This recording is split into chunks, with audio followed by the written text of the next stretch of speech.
केवल और केवल स्टैंडिंग वेव, केवल और केवल ट्रांसवर्स वेव विजुलाइज करी है। ट्रांसवर्स वेव वो वेव है जिसमें पार्टिकल के ऑसिलेशन ऊपर नीचे होते हैं अगर एनर्जी लेफ्ट से राइट जाती है। अब ये लॉन्गिट्यूडनल वेव वाला टॉपिक है, तो इसमें थोड़ा सा चीजें अलग है। ये फिलहाल कौन सी वेव है? ट्रांसवर्स वेव है। एनर्जी लेफ्ट से राइट जा रही है और पार्टिकल के ऑसिलेशन ऊपर नीचे हो रहे हैं, ठीक है। ये भी क्या है? ट्रांसवर्स है। तो अभी इस टॉपिक में हमें सोचने में कुछ अंतर क्रिएट करना है। पहले और अब में कुछ बदला है, और क्या बदला है वो जरा समझें। ओके, ये कंटिन्यूअस ट्रांसवर्स वेव एक बार फिर से दिखाई गई। कंटिन्यूअस का मतलब होता है माइनस इनफाइनाइट से प्लस इनफाइनाइट तक फैली हुई एक वेव, ठीक है। ये सब जगह पे क्या मौजूद होते हैं? इन सब जगहों पे पार्टिकल मौजूद होते हैं जो क्या कर रहे हैं? ऊपर नीचे ऑसिलेट कर रहे हैं। तो वो क्या है? Continuous transverse sinusoidal medium wave है। Continuous sinusoidal transverse medium wave. Medium wave क्यों? क्योंकि इसमें पार्टिकल ऊपर नीचे हर जगह पार्टिकल इन्वॉल्व है। मैंने इतनी जगह पे दिखाया है, लेकिन तुम्हें हर जगह पार्टिकल इमेजिन करना है। तो अगली चीज क्या आने वाली है? ये सारी बातें हम लोग कर चुके हैं। जरा देखें, अभी पार्टिकल कहाँ ऑसिलेट कर रहे थे? ऊपर नीचे। और यहाँ ये पार्टिकल कहाँ ऑसिलेट कर रहे हैं? आगे पीछे। देखिए जरा,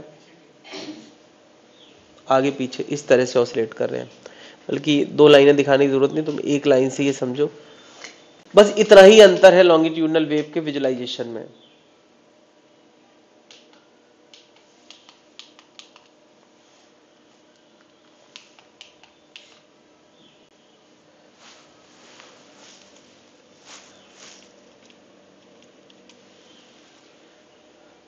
क्या हर पार्टिकल अपनी बारी आने पे आगे पीछे एसएचएम करता है? और फिलहाल हर पार्टिकल केवल एक एसएचएम कर रहा है। तो ये कंटिन्यूअस वेव है या एक वेव पल्स है? एक वेव पल्स है ना। थोड़ा सा क्योंकि आगे पीछे ऑसिलेशन हो रहा है तो कुछ पैटर्न नजर नहीं आ रहा है, इसलिए मैंने दो लाइनें बना दी हैं।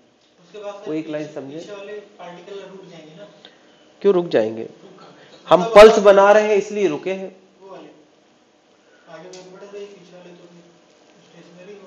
हाँ, अगर मैं पल्स बना रहा हूं तो रुक गए हैं।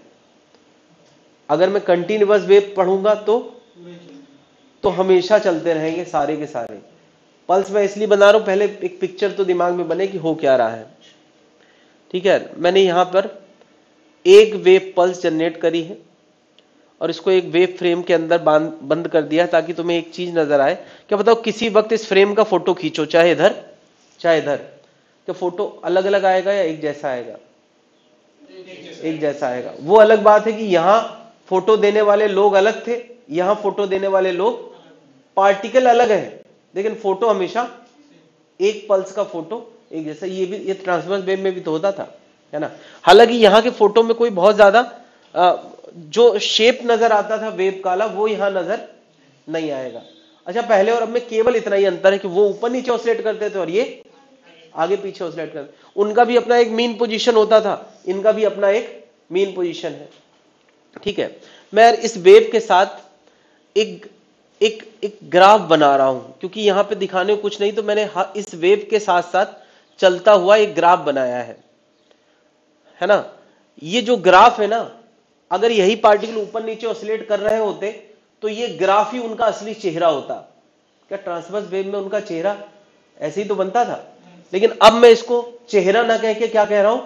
ग्राफ। ग्राफ क्या होता है? ग्राफ ये बताता है कि कोई पार्टिकल, ये वाला ये वाला ये वाला, इस समय कितनी अपने मीन से कितना राइट या लेफ्ट है।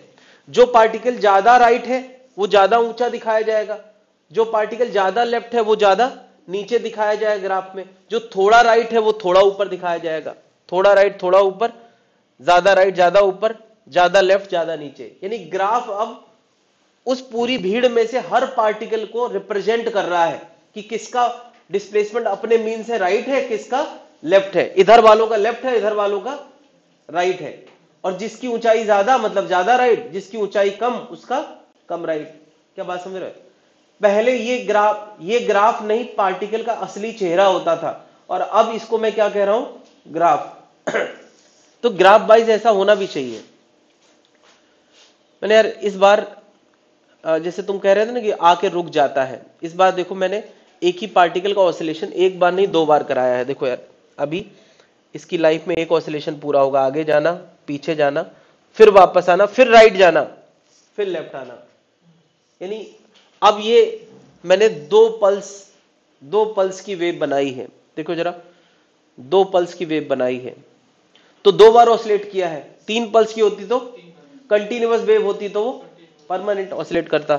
और क्या ये जो मैंने अभी ब्लैक कलर से दिखाया है, ये क्या बता रहा है, उसके ठीक नीचे वाले पार्टिकल का करस्पॉन्डिंग डिस्प्लेसमेंट बता रहा है।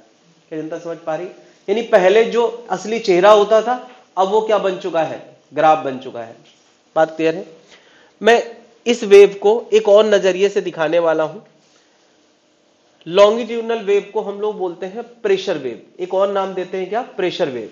कारण अगर मैं कह रहा हूं कि ये मॉलिक्यूल पहले किसी गैप में हुआ करते थे, इनका गैप पहले कुछ हुआ करता था जिसको हम इक्विलिब्रियम गैप कह सकते हैं, तो क्या बताओ जब वेव चल रही थी तो उनका गैप इक्विलिब्रियम गैप से कहीं कहीं कम हो रहा है और कहीं कहीं बढ़ रहा है। जरा देखो, यहां बढ़ चुका है, यहां बहुत कम है, यहां ज्यादा है, नहीं?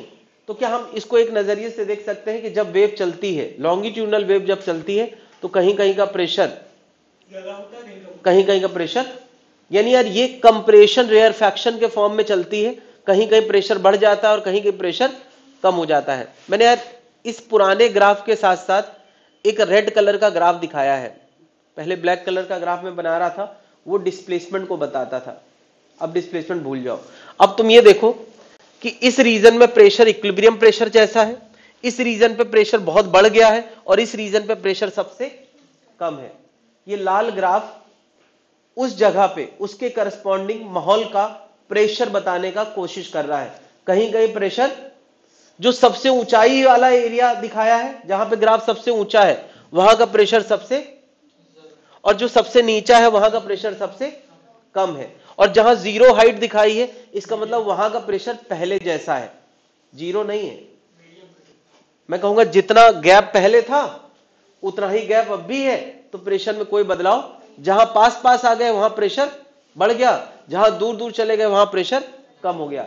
जरा देखें, मैंने ये जो रेड ग्राफ दिखाया है और जो ब्लैक ग्राफ दिखाया है, दोनों में अंतर है।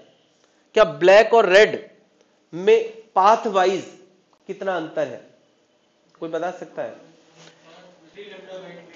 क्या इन दोनों वेव में 1/4 वेव का अंतर है? अगर कोई चलते हुए डायग्राम को देख पा रहा है तो देखे जरा, क्या ब्लैक वाली वेव और रेड वाली वेव में इतना अंतर है?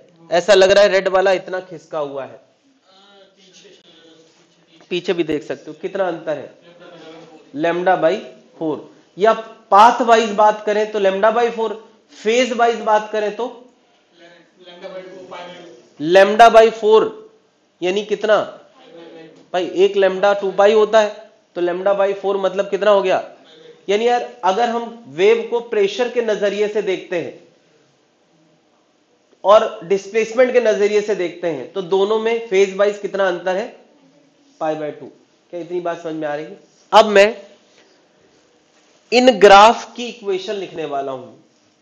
ग्राफ की इक्वेशन मतलब ब्लैक ग्राफ की इक्वेशन मतलब डिस्प्लेसमेंट के बदलाव की इक्वेशन, और रेड वाले ग्राफ की इक्वेशन मतलब प्रेशर के बदलाव की इक्वेशन। मैं सीधे लिख रहा हूं, इसमें हम और ज्यादा बातें नहीं करेंगे क्योंकि बहुत सारी बातें पहले हो चुकी हैं, ठीक है? अच्छा, इन बातों को मैं दोबारा उठाना नहीं चाह रहा हूं। एम्पलीट्यूड क्या है? एम्पलीट्यूड क्या होता है? हर पार्टिकल अपने मीन से कितना राइट या कितना लेफ्ट जाता है, वो एम्पलीट्यूड है। वेवलेंथ क्या है? एक पल्स की लंबाई क्या है? वेवलेंथ। फ्रीक्वेंसी क्या है?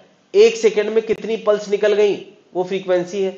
एक पल्स को निकलने में जितना समय लगा, वो क्या है? टाइम पीरियड है। ये सारे फॉर्मूले के हम पहले पढ़ चुके हैं कि नहीं? जब वहां काम कर रहे थे तो यहां भी काम करेंगे, यानी सबको दोबारा लिखने की जरूरत नहीं। जो अलग है इस टॉपिक में वो हम पढ़ेंगे। क्या सारी बातें तो वही है, बस सोचने का अंतर एक आया है कि पहले हम ऊपर नीचे ऑसिलेशन सोचते थे, अब कहां सोच रहे हैं? आगे पीछे। तो जो अंतर है बस वही बातें हम लोग कर लेते हैं। डिस्प्लेसमेंट इक्वेशन पहले भी हमने पढ़ी है और अभी भी पढ़ी है, लेकिन पहले वाली डिस्प्लेसमेंट इक्वेशन को हम वाई में दिखाते थे। क्यों? वेव चलती थी एक्स में तो डिस्प्लेसमेंट कहां होता था? वाई में। लेकिन अब वेव चल रही है एक्स में और बदलाव भी कहां हो रहा है, इसलिए मैंने उसको क्या लिखा है? Delta x. डिस्प्लेसमेंट का जो डिस्प्लेसमेंट की इक्वेशन है उसमें लिखा है डेल्टा एक्स। डेल्टा एक्स किस चीज का फंक्शन होगा? तो डेल्टा एक्स एक्स का फंक्शन होगा और टाइम का फंक्शन होगा, क्योंकि वेव इक्वेशन होने का मतलब ही होता है, वेव इक्वेशन का मतलब कि हर पार्टिकल अपनी लोकेशन के आधार पे टाइम के साथ साथ बदलाव करता है। वेव इक्वेशन इसी लुक में तो होती है। तो क्या वेव इक्वेशन हमने पहले पढ़ी है? ए साइन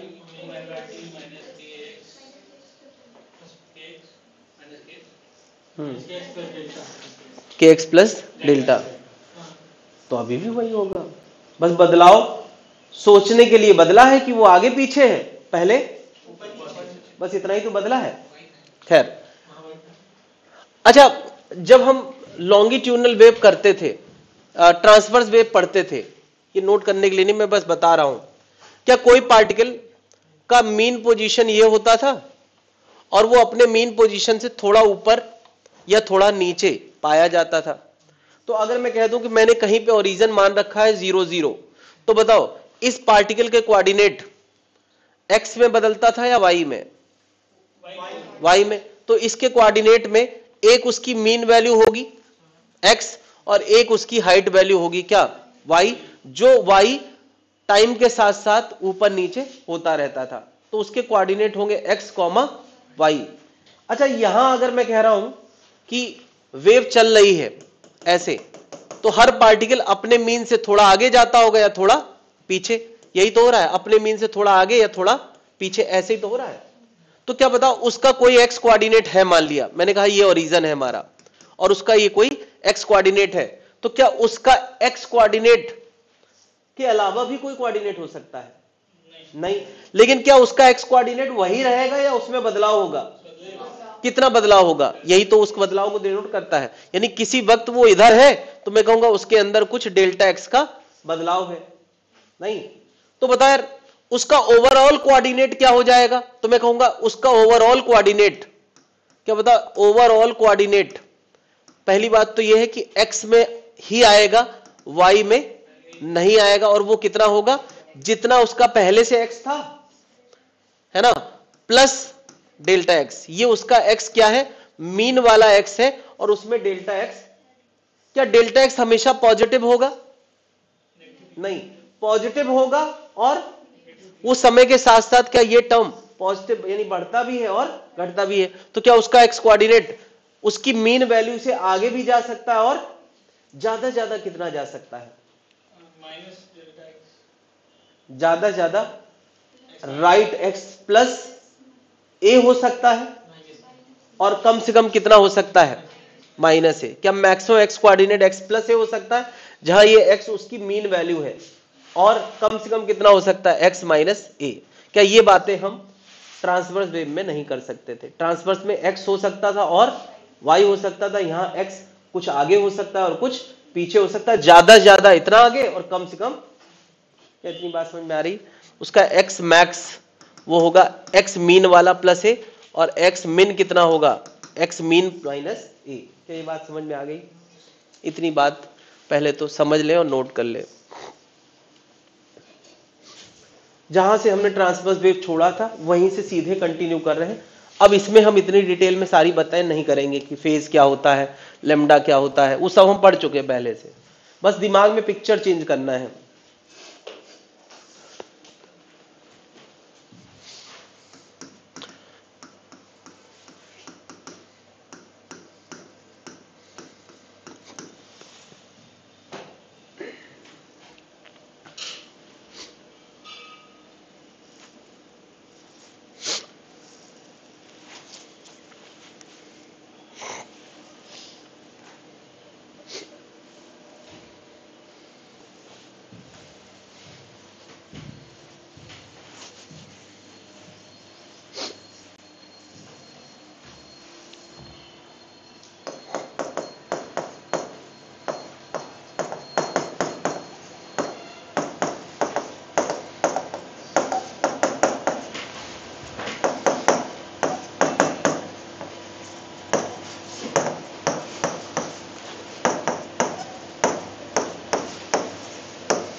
लॉन्गिट्यूडनल वेव में यही अंतर है कि पहले y में बदलाव होता था, अभी x में बदलाव हो रहा है।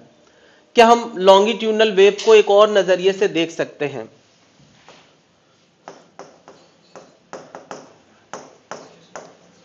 Wave can be think as pressure variation, pressure variation, pressure variation. बता, प्रेशर बदलाव और डिस्प्लेसमेंट बदलाव में फेस का डिफरेंस कितना था, पाथ डिफरेंस कितना है? Path difference between displacement wave and pressure wave. Pressure variation को हम लोग प्रेशर वेव इक्वेशन कितना था? Equation is λ/4। i.e. Phase difference कितना हो गया? फेज डिफरेंस कितना? π/2। तो अगर हम इसको प्रेशर के नजरिए से देखना चाहते हैं तो फेज में अंतर कितना आएगा? π/2। अच्छा मुझे बताओ, कोई इक्वेशन अगर साइन में दी गई है, ये उसके इस फेज में π/2 का बदलाव कर दिया जाए, साइन π/2 प्लस समथिंग, क्या हो जाता है? Cos something. इतना सबको पता है कि नहीं? तो अगर डिस्प्लेसमेंट इक्वेशन साइन में है तो प्रेशर इक्वेशन उल्टा भी हो सकता है। अगर डिस्प्लेसमेंट इक्वेशन कॉस में होती तो प्रेशर साइन में होती कि नहीं होगी? तो अब मैं सीधे यहां लिख रहा हूं यार, डिस्प्लेसमेंट वेरिएशन पे हम लोग बात कर चुके हैं। प्रेशर वेरिएशन डेल्टा पी यानी प्रेशर का बदलाव का फॉर्मूला उसी लुक में है जैसे डिस्प्लेसमेंट लुक का है, बट वो साइन में है तो ये किस में होगा? कॉस में। बाकी सब सेम है, ठीक है। अब देखो यार, डिस्प्लेसमेंट मीटर में होता था तो सामने ये जो क्वांटिटी थी जिसको हमने एम्पलीट्यूड बोला था वो भी किस में होता था? मीटर में। सीधी सी बात है, एक इक्वेशन में एक ही डायमेंशन की चीजें होती हैं। चेंज इन प्रेशर किस में होगा? पास्कल में, ठीक है। तो उसका एम्पलीट्यूड भी किस में होगा? है ना। तो इसको हम क्या बोलेंगे? Pressure amplitude. वो था डिस्प्लेसमेंट एम्पलीट्यूड और ये क्या है? Pressure amplitude. डिस्प्लेसमेंट इक्वेशन बताता है कितना राइट या लेफ्ट गया, प्रेशर इक्वेशन क्या, ये क्या बताएगा? कितना प्रेशर बढ़ा या घटा, मैक्सिमम प्रेशर जो बढ़ा या घटा। बात क्लियर है?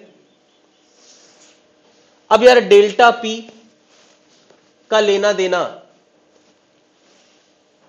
कुछ पुराने पैरामीटर से है, डेल्टा पीएम का लेना देना कुछ पुराने पैरामीटर से, उसका हम सीधे फॉर्मूला याद रख सकते हैं। शायद कभी बात करें, बहुत रेयर है बट शायद कभी बात करें। डेल्टा पीएम का फॉर्मूला है, एनीवन? डेल्टा पीएम का फॉर्मूला है कौन बनेगा अरबपति, KBA, करोड़पति से ज्यादा है, KBA। तो यहां K क्या है? K हम पहले से पहचानते हैं। K क्या होता था? वही 2π/λ। इसको हमने क्या नाम रखा था? Angular wave number. K बराबर होता है 2π/λ और जिसका नाम होता था क्या? Angular wave number. ये B क्या है? B यहां पर होता है बल्क मॉडुलस ऑफ मीडियम और A क्या है? डिस्प्लेसमेंट वाला एम्पलीट्यूड। अब दो एम्पलीट्यूड हो गए तो बहुत स्पेसिफिक बोलना पड़ेगा। ये क्या है? Displacement amplitude. तो यार ये KBA कौन बनेगा अरबपति, याद रहेगा। अब मैं कह रहा हूं यार कि लॉन्गिट्यूडनल वेव कहीं से प्रोपोगेट कर रही है, पार्टिकल ऑसिलेट कर रहे हैं, कहीं कहीं पार्टिकल पास आ जाते हैं और कहीं कहीं पार्टिकल दूर चले जाते हैं, ठीक है। कहीं कहीं पार्टिकल दूर, जहां पास आ जाते हैं वहां प्रेशर बढ़ जाता है, जहां दूर चले जाते हैं वहां प्रेशर कितना बदल जाता है? इतना बदल जाता है। तो क्या प्रेशर, ये डेल्टा पी का आंसर केवल पॉजिटिव आएगा या पॉजिटिव नेगेटिव दोनों आएगा? नेगेटिव। भाई सामने कॉस फंक्शन है, वो पॉजिटिव नेगेटिव। तो क्या प्रेशर नेगेटिव हो सकता है? चेंज नेगेटिव हो सकता है। भाई ऑलरेडी मॉलिक्यूल पहले से थे तो उनमें कुछ प्रेशर तो था ही नहीं।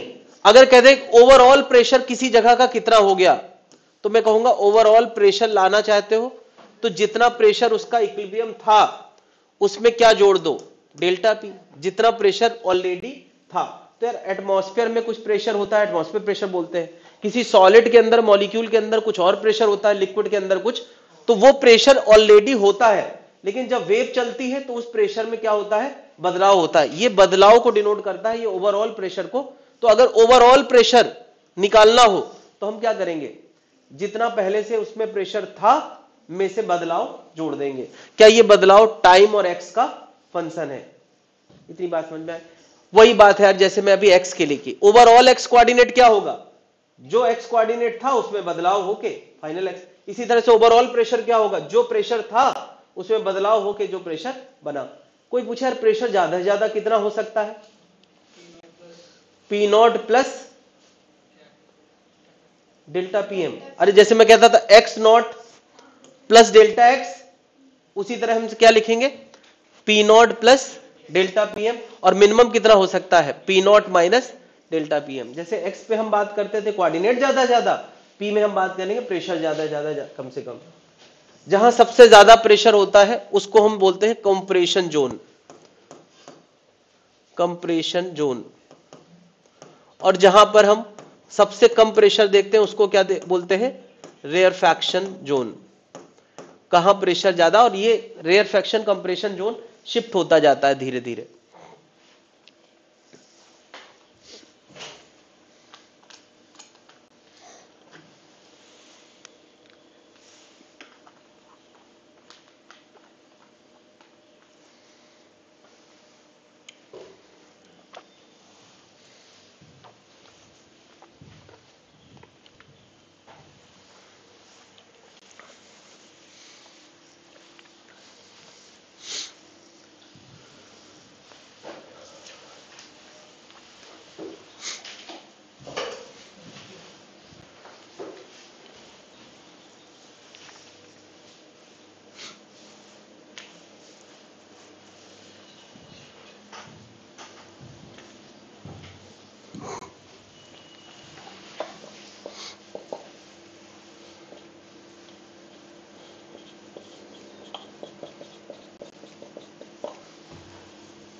डिस्प्लेसमेंट को लेके यार क्वेश्चंस हम लोग कर चुके हैं। एक बार बताओ, जब हमने ट्रांसवर्स वेव पढ़ा था तो इस इक्वेशन को लेके बहुत सारी बातें करी थी कि नहीं, एम्पलीट्यूड क्या होता है, ओमेगा क्या होता है, तो देखा जाए तो उसके लिए भी समझ ही गए बस।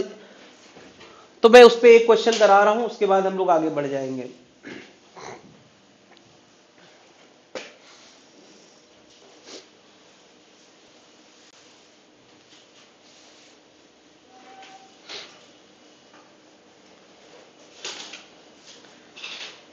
अपने आप डिसाइड करें कहां क्या पूछा है, कैसे निकाला जाएगा। इतने डिस्कशन के बाद इतनी तो उम्मीद की जा सकती है। ये पास्कल में दिया है, पास्कल होता है न्यूटन पर मीटर स्क्वायर प्रेशर की यूनिट।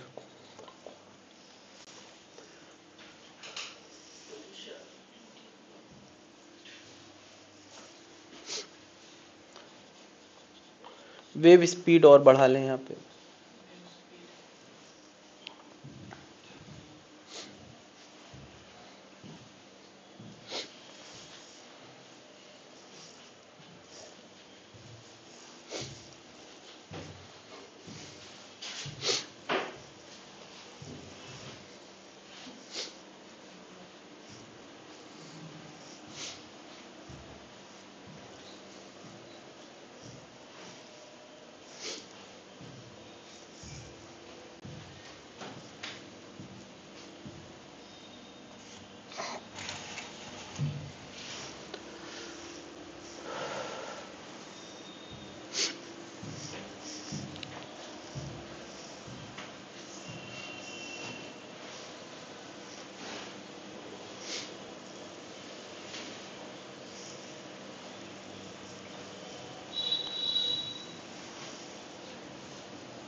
दिखा कुछ यार? ये चेंज इन प्रेशर का फॉर्मूला है। तो प्रेशर एम्पलीट्यूड क्या होता है? जो साइन या कॉस के बगल में लिखा होगा। क्या प्रेशर इक्वेशन साइन में नहीं हो सकती? बिल्कुल हो सकती। वो जो डेल्टा मैंने नहीं लिखा, डेल्टा हो सकता है पाई बाय 2, इसलिए साइन में आ गया हो।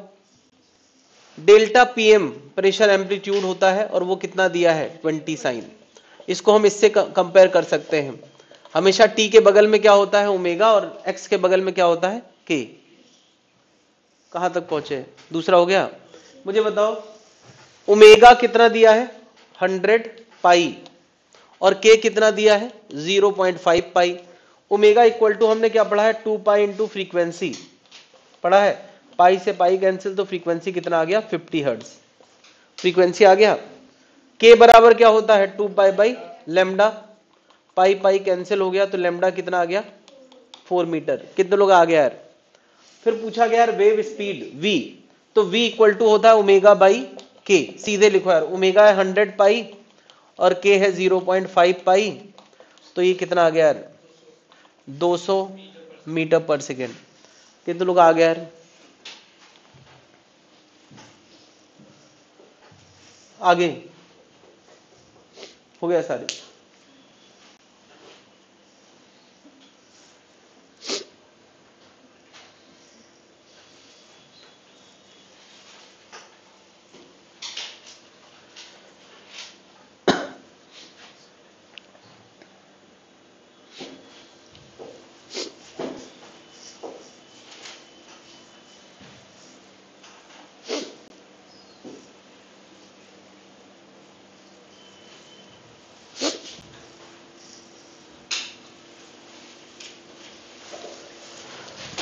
डिस्प्लेसमेंट एम्पलीट्यूड क्या बताया? डिस्प्लेसमेंट एम्पलीट्यूड मतलब स्मॉल ए पूछा है, कहां से मिल सकता है? डेल्टा पीएम बराबर हमने क्या पढ़ा है? कौन बनेगा? अरबपति। तो ए बराबर क्या हो जाएगा? डेल्टा पीएम बाई के बी। तो डेल्टा पीएम अभी लिखा है 20, के कितना था? 0.5 पाई, और बल्क मॉडुलस मैंने कितना दिया है? 2 इंटू 10 की पावर 5। तो क्या एम्पलीट्यूड आ जाएगा?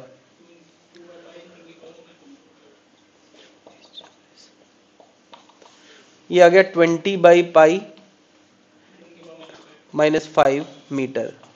बहुत छोटा एम्पलीट्यूड आएगा। पी मैक्स कितना? 20 प्लस 10 की पावर 5 और p मिनिमम 10 की पावर 5 माइनस 20। ये सारी बातें पूछी जा सकती, एक साथ सब नहीं पूछा जाएगा, ये छोटे छोटे क्वेश्चन ही फैशन में चल रहे हैं। यानी वेव में अगर प्रेशर वेव में कोई क्वेश्चन पूछेगा तो यही सब फैशन में चल रहे हैं, सिंपल सिंपल। प्रेशर एम्पलीट्यूड पूछ ले, ज्यादा से ज्यादा प्रेशर, कम से कम प्रेशर कर लेंगे भाई लोग।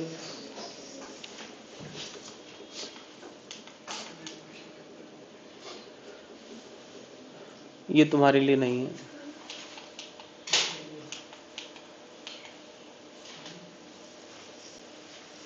हम लोगों ने जब ट्रांसवर्स वेव पढ़ा था तो सबसे पहले हम लोग वेव इक्वेशन के पीछे भागे थे। क्यों? वेव इक्वेशन एक बार आ जाती है तो हम पार्टिकल के बारे में सब कुछ निकाल लेते हैं। सब कुछ बोले तो उसके डिफरेंशिएशन से स्पीड, उसके डबल डिफरेंशिएशन से एक्सेलरेशन, क्या वो सारी चीजें अब हम यहां भी निकाल देंगे? क्या इसकी दोबारा चर्चा करना जरूरी है क्या? भाई डिस्प्लेसमेंट इक्वेशन का लुक ट्रांसफर जैसा आया है तो वेलोसिटी वाले का लुक उसी के जैसा आएगा। एक्सेलरेशन वाले जो जो बातें हमने सिंपल हार्मोनिक मोशन में करी थी वो सब यहां भी हो सकती हैं। तो वेव इक्वेशन करने के बाद हमने वेलोसिटी, एक्सेलरेशन, पोटेंशियल जी, काइनेटिक एनर्जी की बातें करी थी, हो गई, सब पहले जैसा है। क्या अलग है वो बातें करना। वेव स्पीड, धागे में जब हमने धागे की वेव, ट्रांसवर्स वेव पढ़ी थी तो वेव स्पीड हमने क्या पढ़ा था यार? वेव स्पीड ओमेगा बाई के होता है, वो तो पहले भी होता था, अभी भी होता है, लेकिन ओमेगा बाई के अगर वेव इक्वेशन दी है तभी तो ला पाओगे। अब मैं तुम्हें कह रहा हूं कि वेव स्पीड मीडियम से कैसे रिलेटेड है। वेव स्पीड हमेशा किसकी प्रॉपर्टी होती है? मीडियम की। वहां तो यार इक्वेशन किसी ने बना के दे दी तब तो तुम ओमेगा और के से ला ही दोगे, वो एक अलग डिस्कशन है। लेकिन वेव स्पीड मीडियम से कैसे रिलेटेड है वहां हमने पढ़ा था under root T by mu, और यहां पर क्या है? v बराबर under root bulk modulus upon density. देखिए अगर कोई इसमें पैटर्न बनाना चाहे तो स्पीड का फॉर्मूला पहले जब हमने धागे में पढ़ा था, स्ट्रिंग में, तो हमने पढ़ा था v बराबर under root T by mu. ये पुरानी बात है यार, ये लिखने के लिए नहीं, बस याद दिलाने के लिए है ना। तो टी होता है धागे का टेंशन, जिसको मैं कह सकता हूं इलास्टिक प्रॉपर्टी। क्या टेंशन यानी खिंचाव से ही टेंशन आता है और वो उसकी इलास्टिक प्रॉपर्टी है।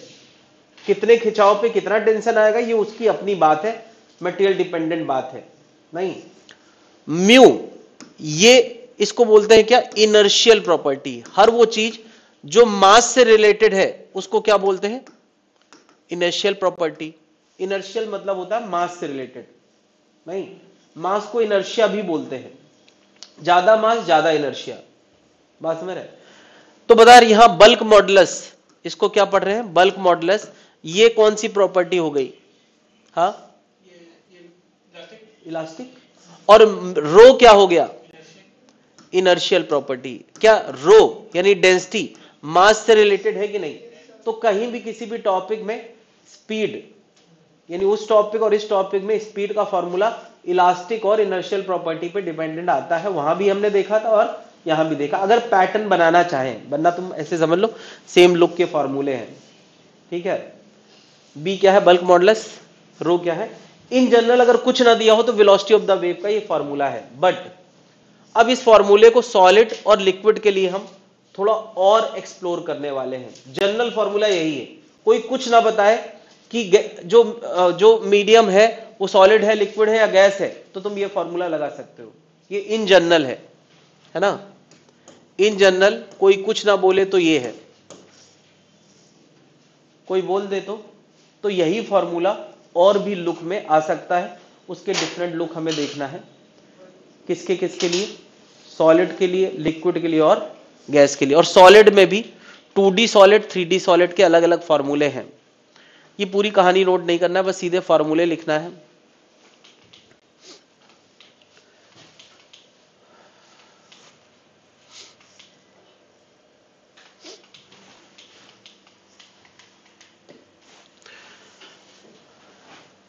ये वाला formula bulk modulus upon density में जब हम कोई रॉड के अलोंग लॉन्गिट्यूडनल वेव चलाएंगे, रॉड के अलोंग, तो उसका बल्क मॉडुलस की जगह यंग मॉडुलस आ जाता है। बी क्या बन जाता है? वाई बन जाता है। बी अगर वाई बन गया तो वेलोसिटी का फॉर्मूला क्या बन गया? यानी ये भी काम कर रहा है अगर कोई बल्क मॉडुलस दे दे, ये भी काम कर रहा है अगर यंग मॉडुलस दे दे। इसी तरह से लिक्विड के लिए फॉर्मूले में कोई बदलाव है ही नहीं, क्योंकि लिक्विड के लिए बल्क मॉडुलस डिफाइंड होता है ना, तो बल्क मॉडुलस ही दिया जाएगा। तो फिर किसके लिए बदलाव आने वाला है? गैस के लिए थोड़ा और बातें होने वाली हैं। तो एक ये सॉलिड के लिए लिख ले। अच्छा, ये सॉलिड लॉन्गिट्यूडनल सॉलिड है, मतलब रॉड नुमा, रॉड के लिए है ये फॉर्मूला। किसके लिए? रॉड के लिए। एक 3D वाला फॉर्मूला होता है, वो बहुत रेयर है, नहीं लिखो तो अच्छा है, और गंदा भी है बहुत। हाँ, है नहीं, इसमें शायद छोटा सा दिया होगा, 4/3 ईंटा नहीं दिया, मैंने हटा दिया यार, सारी गंदगी हटा दी है, बस काम की चीजें रखी।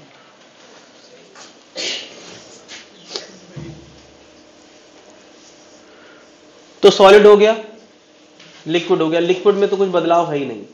फिर किस में बदलाव है? गैस में।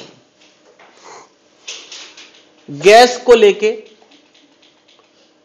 बल्क मॉडुलस न्यूटन ने निकाल के दिया था। बल्क मॉडुलस हमने पहली बार इलास्टिसिटी वाले टॉपिक में पढ़ा था, और उसकी डेफिनेशन ये होती थी, किसी को याद हो तो, डेल्टा पी होता था स्ट्रेस और डेल्टा वी बाई वी होता था स्ट्रेन। तो ये वी ऊपर चला जाता था। इसको कैलकुलस की लैंग्वेज में लिख सकते हैं वी डीपी बाई डीवी, है ना। डीपी बाई डीवी अगर हम ला पाएंगे तो बल्क मॉडुलस आ जाएगा। तो न्यूटन ने वेव प्रोपगेशन के दौरान माना कि जब साउंड वेव या कोई भी लॉन्गिट्यूडनल वेव चलती है तो मीडियम के टेम्परेचर में कोई खास अंतर नहीं आता है, क्योंकि वेव कोई बहुत ज्यादा एनर्जी की चीज नहीं है कि जिसकी वजह से टेम्परेचर बदल जाए। तो उसने कहा कि wave propagation is a isothermal process. Wave propagation is a isothermal, यानी मैं बोल रहा हूं तो ऐसा नहीं कि मेरे बोलने से यहां का टेम्परेचर बदल गया, ऐसा न्यूटन का मानना था। तो उसने आइसोथर्मल प्रोसेस के लिए डीपी बाई डीवी निकाला, और आइसोथर्मल के लिए जब डीपी बाई डीवी निकाला और वो रखा यहां पर इस जगह पे रखा, तो बल्क मॉडुलस किसके बराबर आ गया? प्रेशर के बराबर। ये बात मैं दिखा सकता हूं, बट कोई याद रखने की बात नहीं, बस थोड़ी देर समझ सकते हैं। बता, आइसोथर्मल प्रोसेस क्या होता है? जिसमें टेम्परेचर फिक्स हो, तो P बराबर क्या हो गया? nRT बाई V, ये फिक्स है। मैंने तुम्हें थर्मोडायनेमिक्स में बताया था कि dP बाई P लिखना हो तो क्या लिखोगे? Minus dV by V। क्यों? क्योंकि ये नीचे है और 1 पावर है, भूल गया, इसीलिए 1 पावर यहां मल्टीप्लाइड है। तो बताओ यहां से dP बाई dV क्या आ गया? ये आ गया माइनस P बाई V। और अब जरा बताओ dP बाई dV की जगह पर, यहां जरा dP बाई dV की जगह पर माइनस P बाई V लिखोगे तो ये क्या आ जाएगा? Plus P।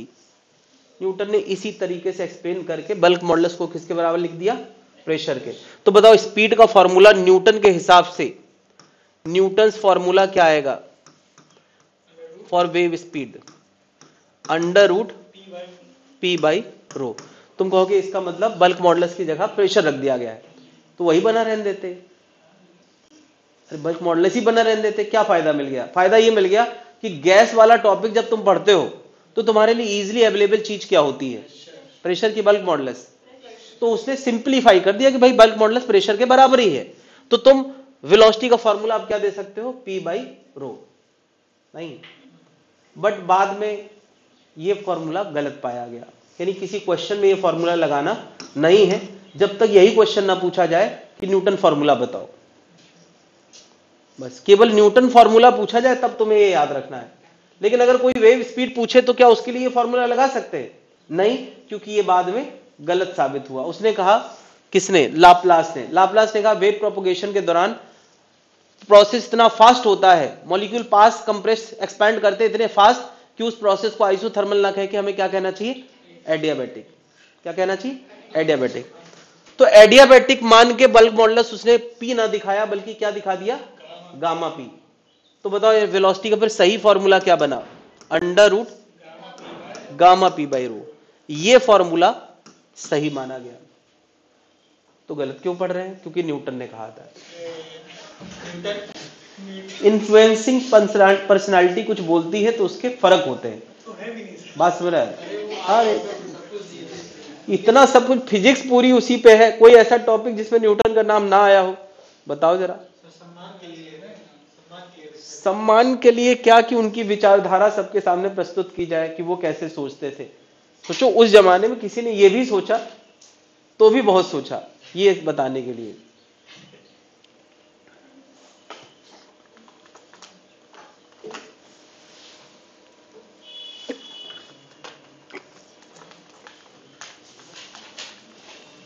तो कोई अगर Laplace correction formula of speed पूछे तो हमें यह देना है, और कोई न्यूटन फॉर्मूला पूछे तो यह देना है, बट सही कौन सा है? लाप्लास वाला। ठीक है। अब एक और बात हम करते हैं, क्या बता रहे? पीवी बराबर एनआरटी, सबने पढ़ा है? पीवी बराबर एनआरटी पढ़ा है। नंबर ऑफ मोल्स को हम W बाई एम लिख देते हैं, तो प्रेशर क्या बन गया? W by V R T, और W बाई वी को हम क्या लिख देते हैं?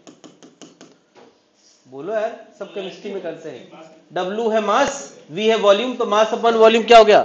रो आर टी। किया कि नहीं? खैर, तो P बाई रो क्या आ गया? आर टी बाई, ये भी तुमने कभी ना कभी देखा ही है। क्या बता यार, हम लोगों ने एक formula kinetic theory of gas में under root 3 RT by m देखा था, VRMS का, और RT बाई एम को P बाई रो भी कहीं कहीं लिख ही दिया जाता है। तो यहां भी यार क्या अंडर रूट गामा और P बाई रो की जगह क्या लिख सकते हैं? RT by M. ये कौन सी वेव स्पीड है भाई, देख रखना। अब चूंकि यार इसका लुक और VRMS का लुक काफी सिमिलर है, तुम्हें याद है यार? VRMS ये क्या होती है? ये किसकी वेलोसिटी होती है? Velocity, root mean square velocity of gas. ये दोनों अलग अलग चीजें हैं। ये root mean velocity of gas होती है, और ये क्या है? वेलोसिटी ऑफ वेव है। वेव यार एनर्जी है, और root mean square of gas है, तो गैस पार्टिकल है। तो बहुत अलग अलग चीजें हैं, मिक्स ना करें। लेकिन इसकी चर्चा मैं यहां कर क्यों रहा हूं? क्योंकि फॉर्मूले का लुक काफी, क्या पढ़ा है VRMS तुमने? 3 RT बाई एम। तो कई बार यार क्योंकि सिमिलर लुक है और सिमिलर लुक होता है तो चर्चा हो ही जाती है कि देखो ये सैफ अली खान की तरह लगता है उसका बेटा, ये सिमिलर लुक की वजह से। तो लुक की वजह से कई बार इनमें कंपैरिजन पूछा जाता है कि वेलोसिटी ऑफ वेव और VRMS for air, for gas medium में वेव और VRMS का क्या रेशियो होगा? Root gamma by root 3। क्या जनता समझ पा रही है? हालांकि ये डिस्कशन का इस टॉपिक से कोई लेन देना नहीं है, बस सिमिलर लुक के चक्कर में ये पूछा जाता है।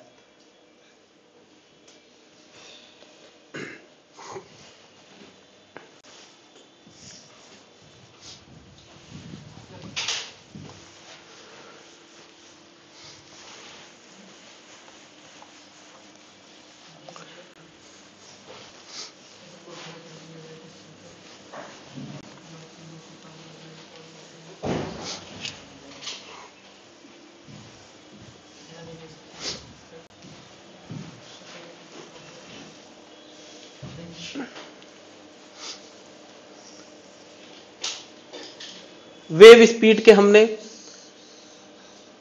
देखा जाए तो 3 फॉर्मूले पढ़ लिए। सॉलिड के लिए under root Y by rho, liquid के लिए under root B by rho, और गैस के लिए under root gamma P by rho या gamma R T by m. Question कैसे होंगे? तो वही कंपैरिजन बेस्ड, रेशियो बेस्ड, कि दो सिचुएशन में टेम्परेचर अलग अलग है। जिस मीडियम में वेव चल रही है वो पहले ऑक्सीजन था, फिर हाइड्रोजन था, टेम्परेचर सेम है, तो ऑक्सीजन का मोलर मास, दूसरी सिचुएशन में हाइड्रोजन का मोलर मास, क्या उनके वेलोसिटी रेशियो नहीं निकाल सकते? बात समझ रहे हैं? अरे ऐसे क्वेश्चन तो हर टॉपिक में आ सकते हैं, उसके लिए हमें तैयार रहना पड़ेगा। अब ये इस पे मैं न्यूमेरिकल नहीं कराऊंगा। क्यों करा है? क्या इस पे न्यूमेरिकल? ये दिन है तुम्हारे अभी कि V बराबर under root gamma R T by M में m एक बार ऑक्सीजन वाला यानी 32 ले लो, और एक बार हाइड्रोजन वाला 2 ले लो, फिर रेशियो निकाल के दिखाओ। और अभी भी अगर ये दिन है तो बताने से भी क्या फायदा है?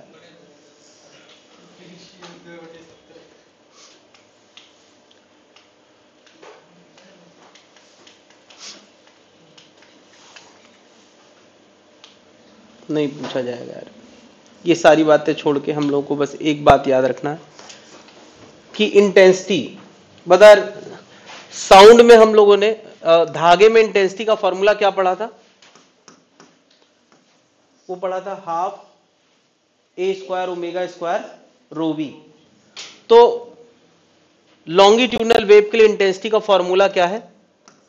Delta P M square upon 2 rho V. क्या है? Delta P M square upon 2 rho V. खैर, अब पूरा फॉर्मूला नहीं याद रखना है, पूरा फॉर्मूला भी नहीं याद रखना है, फॉर्मूला तो बड़ा है, इस पे कोई क्वेश्चन नहीं पूछेगा, बस इतना याद रखना है कि इंटेंसिटी का डेल्टा पीएम के साथ क्या रिलेशन है? स्क्वायर वाला। अच्छा, डेल्टा पीएम में क्या आता है? ए आता है। अरे डेल्टा पीएम क्या होता है? कौन बनेगा? अरबपति। तो उसमें ए आता था कि नहीं? डेल्टा पीएम क्या होता था? के बी ए। तो मैं कह सकता हूं इंटेंसिटी ए स्क्वायर के, बस इतनी बात ध्यान रखना है कि जैसे वहां ए स्क्वायर के प्रोपोर्शनल होता था वैसे ही यहां, बस ये फॉर्मूला। और ये इंटेंसिटी का मतलब क्या होता है ये मैं पहले बता चुका। इंटेंसिटी का मतलब होता है कितनी एनर्जी पर सेकेंड पर यूनिट एरिया से पास कर रही है। ये बाकी कोई डेरिवेशन नहीं करना है। इंटेंसिटी का मतलब होता है एनर्जी प्रोपोगेटिंग पर second per unit area, per unit area. और वो इन पैरामीटर से कैसे रिलेटेड है उसका ये फॉर्मूला है, और ये इंपॉर्टेंट नहीं है। बस इंपॉर्टेंट क्या है कि जैसे इंटेंसिटी वहां ए स्क्वायर के प्रोपोर्शनल होती थी वैसे ही इंटेंसिटी यहां भी ए स्क्वायर और डेल्टा पी एम स्क्वायर के भी प्रोपोर्शनल है। याद रहेगा भाई? ये फॉर्मूला मैंने अभी अभी तुम्हें बताया। जहां delta P M pressure amplitude है, रो क्या है? डेंसिटी, और वी क्या है? Speed of wave. इतनी बातें नोट कर लें। तो खैर, एक इंटेंसिटी का फॉर्मूला मैंने बताया है वेव इक्वेशन पैरामीटर्स पे। Delta PM pressure wave equation में देखने को मिलता है। रो वी, वी हम निकाल सकते हैं ओमेगा बाई के से। इंटेंसिटी का फॉर्मूला एक और नजरिए से हम देखने वाले हैं। अगर हमें किसी सोर्स का पावर पता हो तो इंटेंसिटी कैसे लिखते हैं, ये बात देखा जाए तो इस टॉपिक से रिलेटेड नहीं है, ये किसी भी टॉपिक से रिलेटेड है। सोचो कि ये कोई स्पीकर है जिससे साउंड निकल रहा है, पावर, साउंड पावर निकल रहा है, साउंड एनर्जी निकल रही है। ठीक है, साउंड एनर्जी निकल रही है, पॉइंट सोर्स है, छोटा सा स्पीकर है, और वो चारों डायरेक्शन में आवाज निकाल रहा है। आमतौर पे हमारा जो स्पीकर होता है वो एक तरफ खुला होता है, लेकिन तुम सोचो कि ये चारों तरफ से आवाज निकाल रहा है, तो ये बन गया पॉइंट सोर्स। और एक बार स्पीकर होते हैं जो हम लोग टीवी पे लगे होते हैं, यानी वो लंबाई वाला ऐसा, वो भी चारों तरफ निकाल रहा है। वो भी लेकिन एक तरफ खुला है, चारों तरफ खुला हो ऐसा इमेजिन करो। ठीक है, तो मुझे बताओ एक पॉइंट सोर्स अपनी एनर्जी को 3 डायमेंशन में चारों तरफ भेजेगा कि नहीं? पहले वो उसकी सरफेस एरिया से बस एसोसिएटेड थी एनर्जी, लेकिन जैसे जैसे ये दूर जा रही है तो एनर्जी ज्यादा और ज्यादा एरिया में फैल रही है। मान लिया वो आर रेडियस तक पहुंच चुकी है, तो बताओ वो एनर्जी कितने एरिया में फैल चुकी है? और बड़े रेडियस पे जाएगी तो और ज्यादा। क्या जैसे जैसे एरिया बढ़ता जाएगा उस एनर्जी के फैलने का, तो वहां पे कान लगा के सुनने वाले को आवाज कम सुनाई देगी। क्यों? क्योंकि उसकी इंटेंसिटी का मतलब होता है पर यूनिट एरिया एनर्जी, यानी कान के उसी एरिया पे अगर पास से सुनोगे तो ज्यादा एनर्जी गिरेगी, दूर से सुनोगे तो कम एनर्जी। तो अगर वो इंटेंसिटी हमें लाना हो तो फॉर्मूला क्या बन जाएगा? Power by area. और एरिया कितना होता है स्फेरिकल रीजन का? 4πr²। और सिलेंड्रिकल रीजन का क्या होता है? 2πrl। यानी अगर स्ट्रेट साउंड बार है तो उसके लिए ये फॉर्मूला लगेगा, और अगर पॉइंट साउंड बार है तो उसके लिए ये फॉर्मूला लगेगा। बात क्लियर है? ये भी नोट कर लें।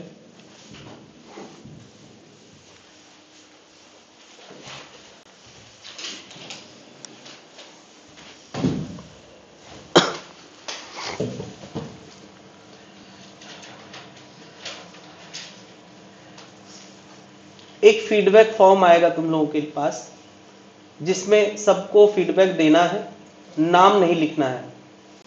नाम नहीं लिखना है, मुझे किसी का नहीं पता चलेगा किसने क्या लिखा, अच्छा बुरा, 1 star 5 star 3 star no star. Question का आंसर जरूर देना है। नो नहीं चलेगा, सब में वो स्टार बन के आना चाहिए, रिक्वायर्ड मतलब सब डालना है, ठीक है। वो बस इसलिए है कि मुझे इवैल्यूएशन करना है कि कोचिंग को और बेटर करने के लिए क्या किया जा सकता है ताकि बची हुई सीटें भर जाएं।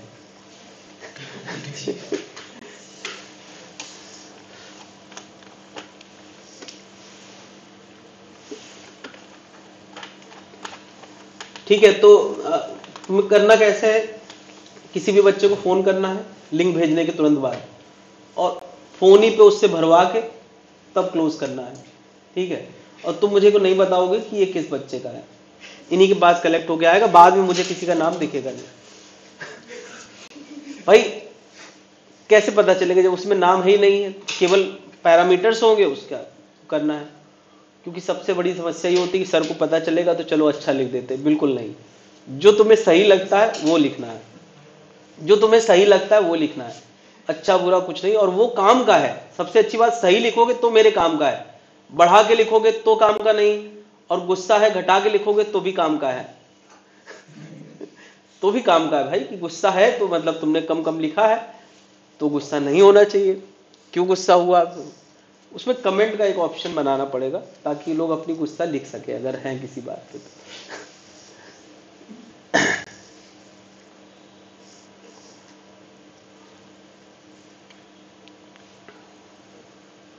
नोट कर लिया भाई ने?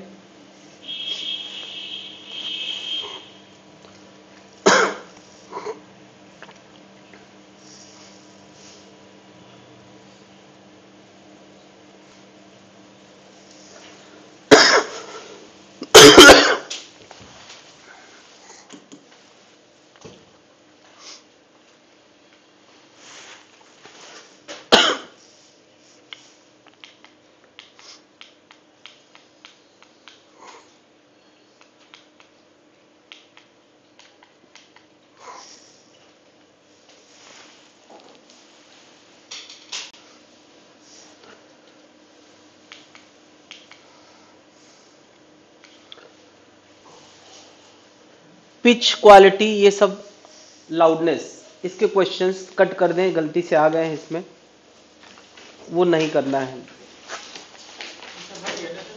हाँ ये सब हट गया है। पिच, क्वालिटी, लाउडनेस वाले क्वेश्चन दिए हैं 20 नंबर से लगा के 31 नंबर तक, 20 नंबर से लगा के 31 नंबर तक। लेकिन इसमें कुछ हैं इको वाले क्वेश्चन, तो इको आ सकता है, इसलिए तुम जो क्वेश्चन कर सकते हो,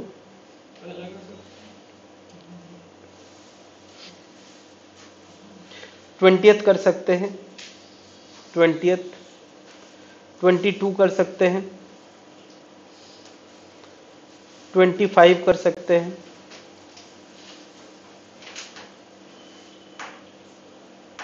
27 कर सकते हैं,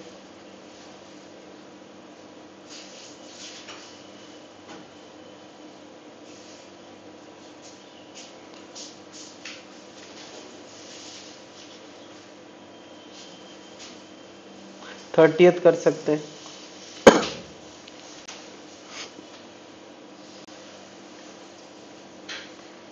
31 भी कर सकते हैं। इतने क्वेश्चन।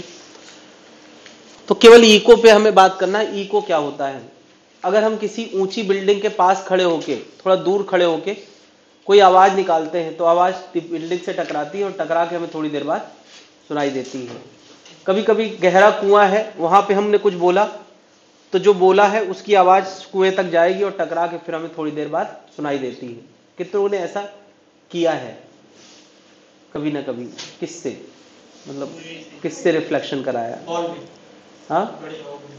हॉल में, बड़े हॉल में, सर अंडरग्राउंड जो रहते हैं, टनल, पूरा लॉक रहता है, कुएं में नहीं सर, अंदर अंडरग्राउंड जैसे रहता है, बैंक्वेट हॉल में ऐसा हो जाता है। कहाँ? परफेक्ट रिफ्लेक्शन सुनना मतलब कि तुमने कोई शब्द बोला और वो शब्द आपस में मिक्स ना हो, तो उसको वो ज्यादा अच्छा है। एक होता है कि इको हुआ तो, बट हमें समझ नहीं आया कि इको से आवाज क्या आई। परफेक्ट इको वो है कि तुमने बोला अपना नाम और वो नाम टकराया और टकरा के तुम्हें स्पष्ट सुनाई दिया।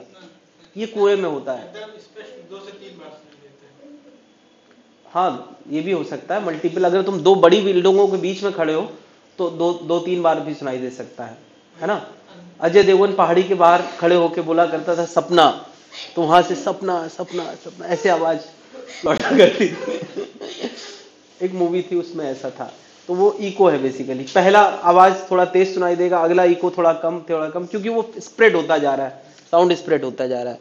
तो इको बेसिकली क्या है कि ओरिजिनल साउंड और टकरा के आने वाली साउंड दोनों का सुनाई देना, मतलब दूसरी साउंड का सुनाई देना इज इको। ठीक है, तो मान लिया मैं कह रहा हूं कि यहां हमारा कोई स्पीकर है और यहां से साउंड चला और यहां एक बड़ी सी दीवार है, तो क्या वो साउंड यहां टकराएगा और टकरा के फिर वापस आएगा, और वापस अगर यहां कोई सुनने वाला है तो उसको एक तो डायरेक्ट साउंड सुनाई देगा और एक टकरा के लौटा हुआ साउंड सुनाई देगा। तो टकरा के मान लिया डी दूरी पे, तो डी जाना और डी लौट के आना, तो कितना दूर जाना, डी जाना डी लौट के आना, यानी कितना,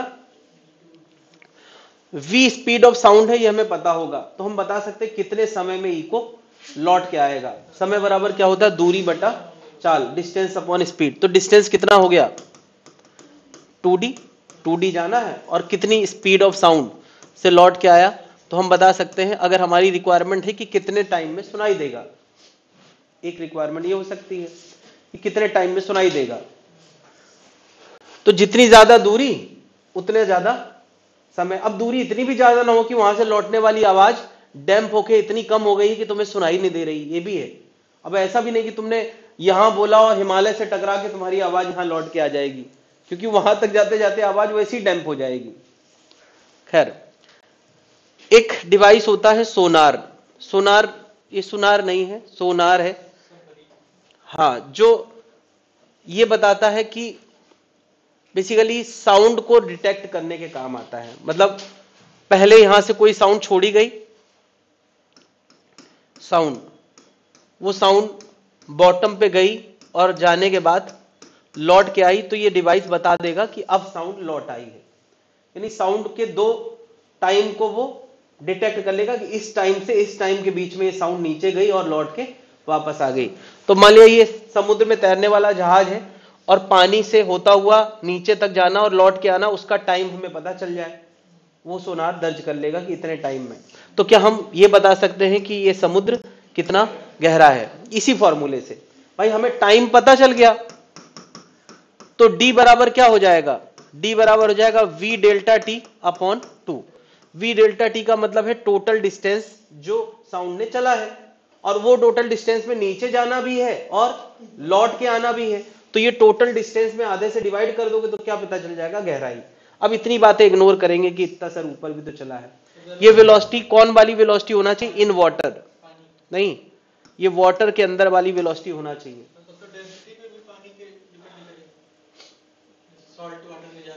क्या हम लोगों ने लिक्विड के अंदर वेलोसिटी का फॉर्मूला क्या पढ़ा है, under root bulk modulus upon density.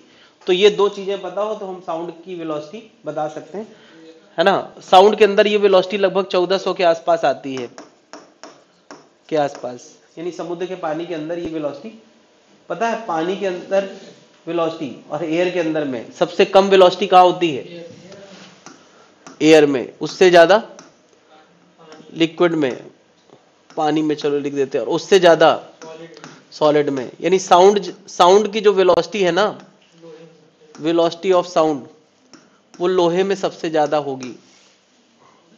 Yes, क्या होता है, उसकी इलास्टिसिटी बहुत ज्यादा होती है।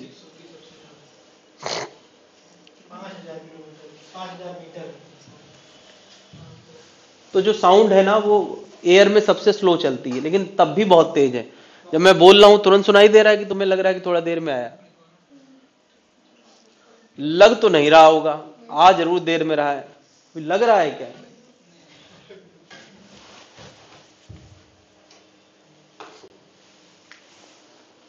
जब कोई स्टेडियम में क्रिकेट मैच देखता है या फुटबॉल मैच देखता है, तो शॉट लगने के थोड़ी देर बाद उसके बैट की आवाज सुनाई देती है। कि तुमने स्टेडियम में मैच देखा है,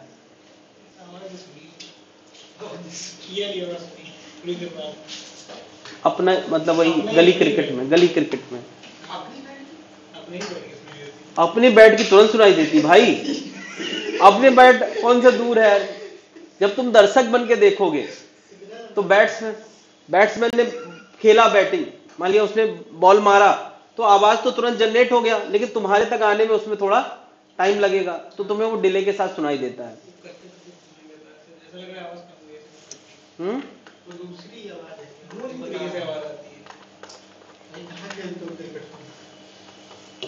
किसी ऊंची बिल्डिंग के अगल बगल खेलोगे तो फिर उसकी इको सुनाई देगी।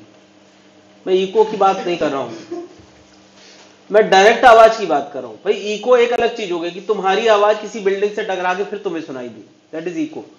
लेकिन किसी साउंड की आवाज तुम बहुत दूर हो तो एक्शन के थोड़ी देर, अरे सबने बादल का गरजना और देखा है बिजली कड़कना और सुनाई देने में, तो बिजली जब कड़कती है तो चमक पहले दिखाई दे जाती है और आवाज थोड़ी देर बाद सुनाई देती है। क्यों? क्योंकि लाइट की स्पीड से हमें उसका लाइट वाला एक्शन दिख गया, लेकिन लाइट की स्पीड तो लगभग बहुत ज्यादा है, मतलब एक पल में यहां जाती है, लेकिन साउंड की स्पीड बहुत, तो बादल से लेकर तुम्हारे कान तक आने में साउंड को थोड़ा समय लगता है। तो इसलिए हमें चमकना पहले सुनाई देता है और गरजना बाद में सुनाई देता है।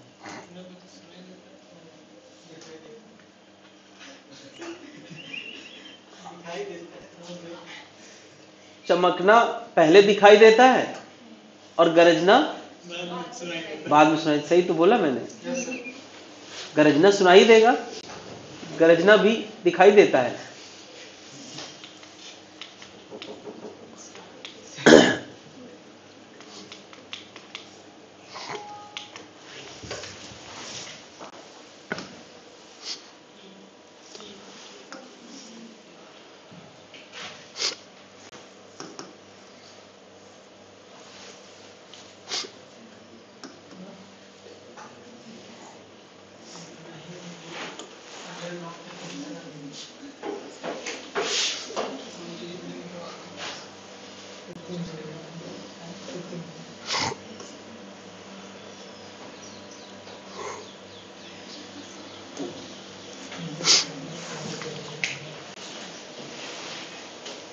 तो आज ही खत्म हो जाएगा अलग।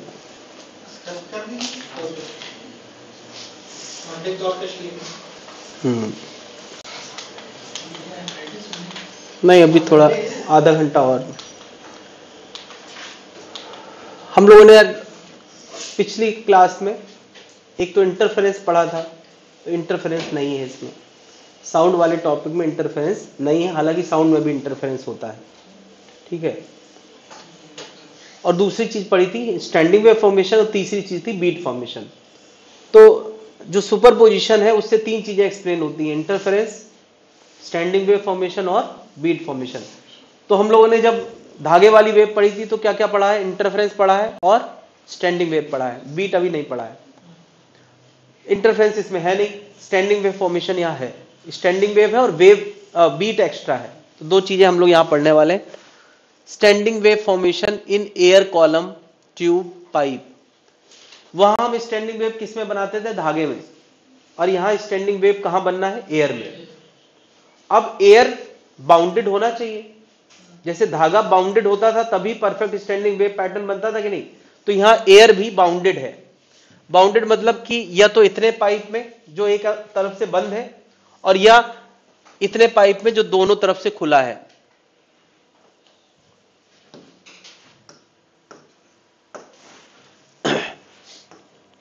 तो अब कोई कह सकता है तुरंत कि सर दोनों तरफ से खुला है तो बाउंडेड कैसे हो गया। ये एक तरफ से खुला है तो ठीक है बाउंडेड है, दोनों तरफ खुला है तो बाउंडेड कैसे हो गया। तो मैं बता दूं यार, एक एयर जो पाइप के बाहर है और एयर जो पाइप के अंदर है, वो दोनों एयर के सारे conditions, temperature, pressure conditions exactly एक जैसे नहीं होते हैं। जो खुली हुई एयर है वो अगली दीवार से टकराएगा तो उसमें बहुत समय लगेगा, यहां से वहां। मानिए ये खुला कमरा है और बड़ा एटमॉस्फेयर है तो और ज्यादा खुला है, लेकिन पाइप के अंदर मॉलिक्यूल की टक्कर वॉल से लगातार होती रहेगी। इसकी वजह से इधर अंदर वाली गैस और बाहर वाली गैस के सारे पैरामीटर्स एक जैसे नहीं होते। यानी इस पाइप का ठीक पाइप के बाहर या थोड़ा और बाहर तक पाइप का इन्फ्लुएंस रहता है नहीं, मतलब पाइप के अंदर की गैस की प्रॉपर्टीज और एटमॉस्फेयर की प्रॉपर्टीज में अंतर है, और वो धीरे धीरे पाइप से जैसे जैसे बाहर निकलोगे तो तुम्हें पता चलेगा कि अंदर की गैस के पैरामीटर्स और बाहर के गैस के पैरामीटर में अंतर है। यानी पाइप होना भले वो दोनों तरफ से खुला हो, ये एश्योर करता है कि अंदर का गैस थोड़ा अलग है, बाहर वाले से थोड़ा अलग है। और जब भी मीडियम बदलता है तो दो तरह की एनर्जी, तुम्हें याद धागे में याद हो कि एक मोटे धागे से अगर कोई पल्स पतले धागे में ट्रांसमिट होती थी तो क्या कुछ एनर्जी लौटती थी और कुछ एनर्जी उसमें ट्रांसमिट होती, कुछ लौटती थी कि नहीं?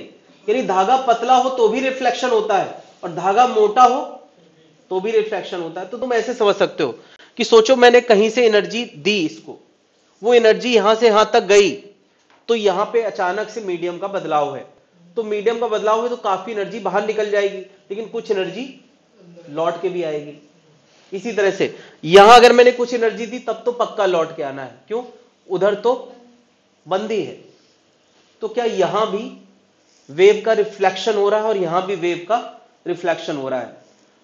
जब हम लोगों ने स्टैंडिंग वेव फॉर्मेशन पढ़ा था तो एक क्या रिक्वायरमेंट पड़ी थी कि दो सिमिलर वेव अपोजिटली मूविंग जब मिलती हैं तो क्या बनता है?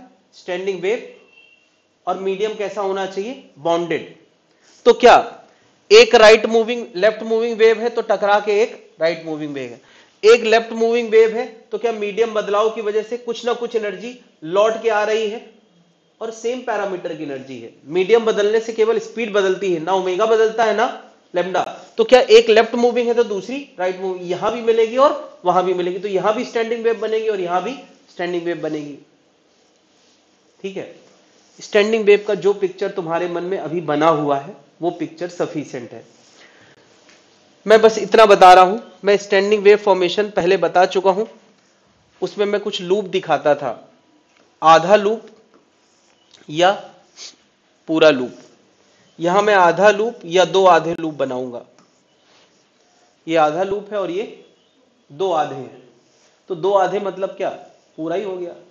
यानी अगर मैं कहूं कि इसका फंडामेंटल मोड कैसा बनेगा तो दो आधे का, और इसका फंडामेंटल मोड कैसा बनेगा, तो ये क्या डिनोट कर रहा है? क्या वेव ऊपर नीचे आ रही है? बिल्कुल नहीं। मैंने यार इस टॉपिक में हमेशा बोला है कि मॉलिक्यूल आगे पीछे वाइब्रेट करते हैं, ऊपर नीचे तो करते ही नहीं। तो यहां स्टैंडिंग वेव में भी मॉलिक्यूल कहां वाइब्रेट कर रहे होंगे? आगे पीछे। तो फिर ये ऊपर नीचे क्या दिखा? ये ग्राफ है। क्या हम लोगों ने जो कुछ भी ट्रांसवर्स वेव में पढ़ा है वो इस टॉपिक में बन जाता है क्या? ग्राफ। तो ठीक है, इस ग्राफ से हमें क्या पता चल रहा है?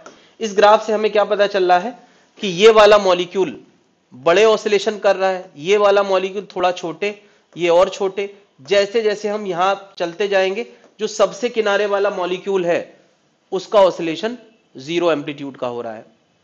आज ही के दिन हम लोगों ने स्टैंडिंग वेव का वो चलता हुआ मोशन देखा था कि सबकी किस्मत में अलग अलग एम्पलीट्यूड है, कुछ की किस्मत में बहुत ज्यादा है, that is called anti node, और कुछ की किस्मत में तो वो क्या हो गया? नोड। अब मैं डी क्यों लगा रहा हूं? क्योंकि ये डिस्प्लेसमेंट का एंटी नोड है और ये डिस्प्लेसमेंट का नोड है। इसकी किस्मत में डिस्प्लेसमेंट सबसे और इसकी किस्मत में, तो यार एंटी नोड नोड लिख देते, डी लगाने की जरूरत थी, क्योंकि यहां प्रेशर को लेके भी बात होती है। जो डिस्प्लेसमेंट का एंटी नोड होता है वो प्रेशर का, और जो डिस्प्लेसमेंट का नोड होता है वो प्रेशर का। यानी जहां डिस्प्लेसमेंट सबसे कम होता है वहां प्रेशर सबसे, ये इस वजह से। और ऊपर नीचे वाइब्रेशन हम वहां इमेजिन करते थे, यहां आगे पीछे, लेकिन बाकी कहानी तो एक ही जैसी है। दो अपोजिटली मूविंग से ये भी बना है और दो अपोजिटली मूविंग से पहले भी बनता था। क्या जनता समझ पा रही? तो पाइप के अंदर स्टैंडिंग वेव, वहां हम धागे में स्टैंडिंग वेव पढ़ रहे थे। ठीक है, बताओ यहां वाले मॉलिक्यूल की कहानी क्या है? ये एंटी नोड वाला होगा, यहां वाला थोड़ा कम डिस्प्लेसमेंट करेगा, यहां और कम, यहां 0। क्या जनता समझ पा रही? हर मॉलिक्यूल की किस्मत में अलग अलग डिस्प्लेसमेंट, अलग अलग एम्पलीट्यूड है। किसी किस्मत में बहुत ज्यादा एंटी नोड, किसी किस्मत में बहुत कम, उसको क्या बोलेंगे? नोड। तो ये हो गया डिस्प्लेसमेंट नोड, ये हो गया डिस्प्लेसमेंट एंटी नोड, ये हो गया डिस्प्लेसमेंट एंटी नोड। तो ये मैंने दो पाइप के फंडामेंटल मोड समझाए हैं, तो इसके का मतलब हायर मोड भी होते होंगे। चलो अभी हम सारे मोड की बात करेंगे, पहले इतनी बात नोट कर लें। जहाँ नोड बने वहाँ प्रेशर सबसे ज्यादा। हाँ,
तो ये मैंने दोनों के फंडामेंटल मोड एक पाइप के अंदर बनाए हैं, यानी जैसे धागे में स्टैंडिंग वेव बनती थी वैसे ही पाइप में।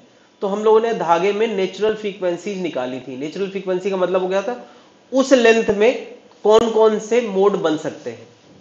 तो यहां भी हम बात करने वाले गिवन लेंथ में कौन कौन से मोड बन सकते हैं और उनके लिए किस फ्रीक्वेंसी की एनर्जी की जरूरत होगी, या किस फ्रीक्वेंसी में ये ऑसिलेशन या ये पैटर्न बनते हैं, उनको हम क्या बोलते हैं, नेचुरल फ्रीक्वेंसी। उन फ्रीक्वेंसीज की एनर्जी अगर वहां मिलेगी तो ट्यूब के अंदर परफेक्ट स्टैंडिंग वेव बनेगा। और परफेक्ट स्टैंडिंग वेव बनने से क्या होता है, मुझे बता रही, ये मॉलिक्यूल गैस के अंदर स्टैंडिंग वेव बना रहे हैं, तो क्या बाहर तक की एयर को डिस्टर्ब कर रहे होंगे कि नहीं? भाई खुला हुआ है, यहां से यहां दो जगह से खुला हुआ है, तो जब ये बाहर की एयर को डिस्टर्ब करेंगे तो वो प्रोपोगेटिंग वेव बना देंगे।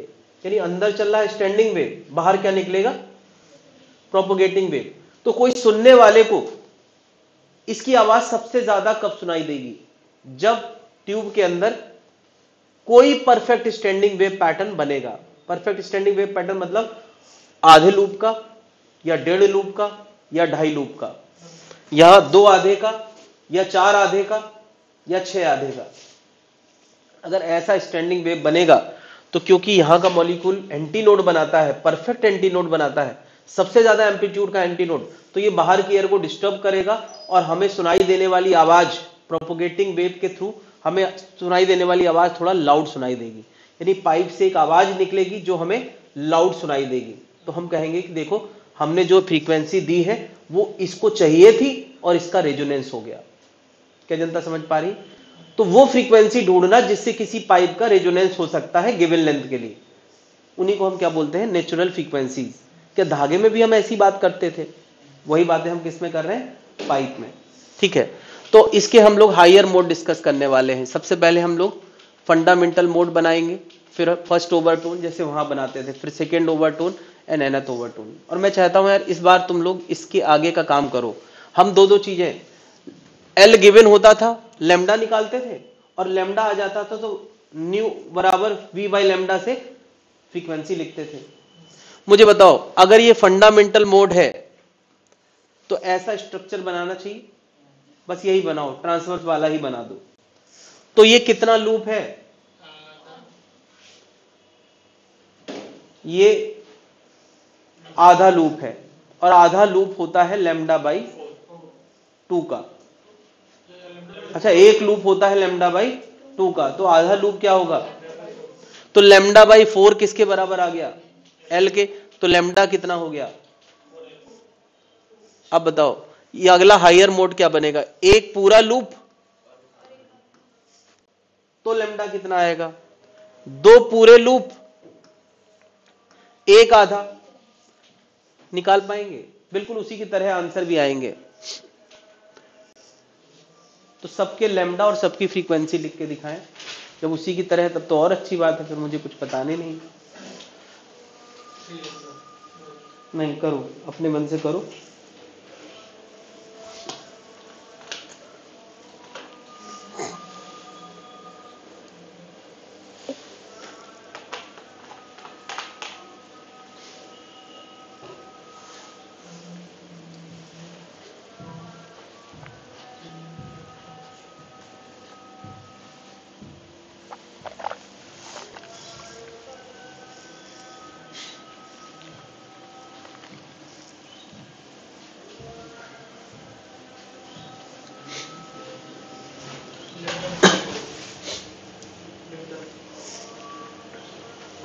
सारी फ्रीक्वेंसी आ गई? सारी फ्रीक्वेंसी ला के दिखाएं, उसके बाद हम लोग बात करेंगे। तो फ्रीक्वेंसी लिखो, फ्रीक्वेंसी होता है वी बाई लैम्डा।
देखिए जरा, ये सारी बातें हम लोग उसी पैटर्न में देख रहे हैं जैसे पहले देखा था।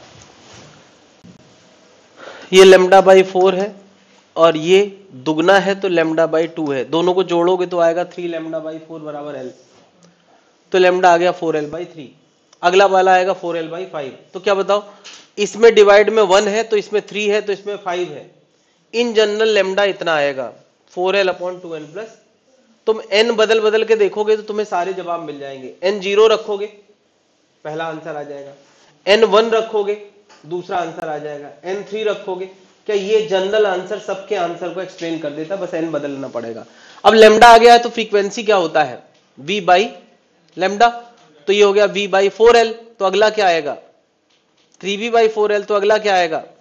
क्या बता रही है? जो फ्रीक्वेंसीज है वो किस रेशियो में है? अगर सारी फ्रीक्वेंसी का कोई रेशियो निकालेगा तो वो किस रेशियो में आएगा? ये 1:3:5 के रेशियो में है। तुम याद करो, वहां वन एंड ओपन का डिस्कशन और यहां वन एंड क्लोज का डिस्कशन बिल्कुल एक जैसा है।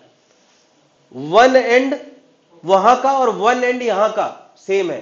बोथ एंड वहां का, बोथ एंड, हालांकि बोथ एंड वहां क्लोज था और यहां बोथ एंड ओपन है। तो बोथ एंड से मैच करता और वन एंड, क्या ये वन एंड वाला ही डिस्कशन है? याद आ रहा है? 1:3:5 का रेशियो है सारी फ्रीक्वेंसी में। पहले वाली फ्रीक्वेंसी अगर फर्स्ट हार्मोनिक बोलोगे तो ये उसका थर्ड मल्टीप्लिकेंट है, ये इसका, तो इस तरह से नाम आएगा। क्या हार्मोनिक नेमिंग और ओवरटोन नेमिंग में ये रिलेशन होगा? ये सारी बातें पहले आ चुकी हैं। वहां वन एंड ओपन होता था, यहां भी वन एंड ओपन है। वहां both and open, both and close होता था, यहां बोथ एंड ओपन है। उसका आंसर सेम आने वाला है। अब जरा बोथ एंड देख लेते हैं। ये नोट कर लिया है तो बोथ एंड देख लेते हैं। बस यार बोथ हैंड ओपन का फंडामेंटल मोड क्या बनता है? ये वाला दो आधे तो एक पूरा हो गया, लेमडा बाई 2 बराबर क्या एल, तो लेमडा बराबर क्या 2l। दो आधे एक पूरा मतलब दो पूरे, तो कितना हो गया 2 लेमडा बाई 2 बराबर l। यहां 3 पूरे, तो क्या सबका हमें लेमडा मिल गया, और लेमडा मिल गया तो उसमें पैटर्न क्या आया है? देखो यार फर्स्ट ओवरटोन है तो यहां 2 आया है, सेकेंड है तो यहां 3 आया है, तो nth में क्या होगा n+1। तो लेमडा के फॉर्मूले आ गए। फ्रीक्वेंसी क्या होता है v बाई लेमडा। क्या इस बार सारी फ्रीक्वेंसी जो आई हैं वो किस रेशियो में आई हैं? हाँ 1:3:5 के रेशियो में। क्या जनता समझ पा रही है? 1:3 के रेशियो में, सॉरी ऑल हार्मोनिक, सारे मल्टीप्लिकेंट रेजोनेंस करा रहे हैं, सारे मल्टीप्लिकेंट ऑफ फ्रीक्वेंसी क्या करा रहे हैं? रेजोनेंस करा रहे हैं। पिछली बार ऑड थे, इस बार ऑल है। क्या बोथ एंड और बोथ एंड का मैच कर रहा है, और वन एंड मैच कर रहा है। बस इतना है कि वहां बोथ एंड ओपन होता था, यहां बोथ एंड क्लोज, यहां बोथ एंड ओपन है, वहां बोथ एंड क्लोज होता था।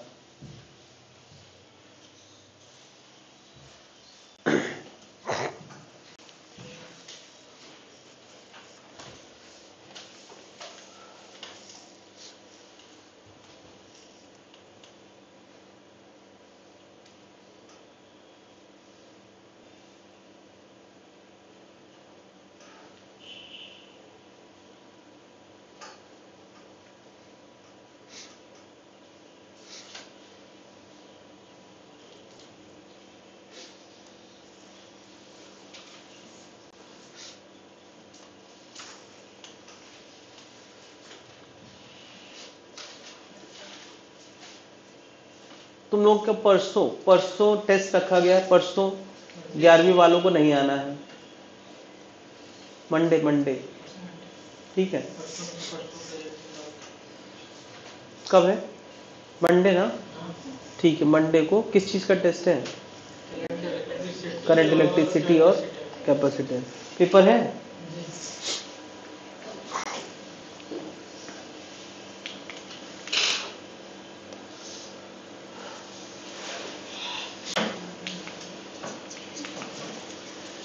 तो हम लोगों ने यार धागे का डिस्कशन किया था, वो बहुत परफेक्ट और एब्सोल्यूट डिस्कशन था।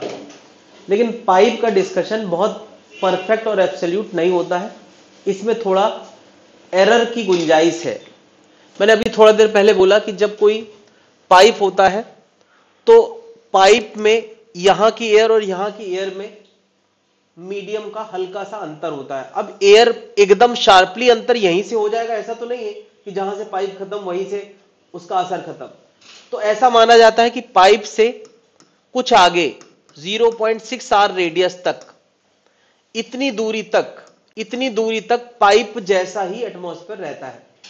इसका मतलब पाइप वाली एयर पाइप तक सीमित ना होके थोड़ा बाहर तक है, ठीक है।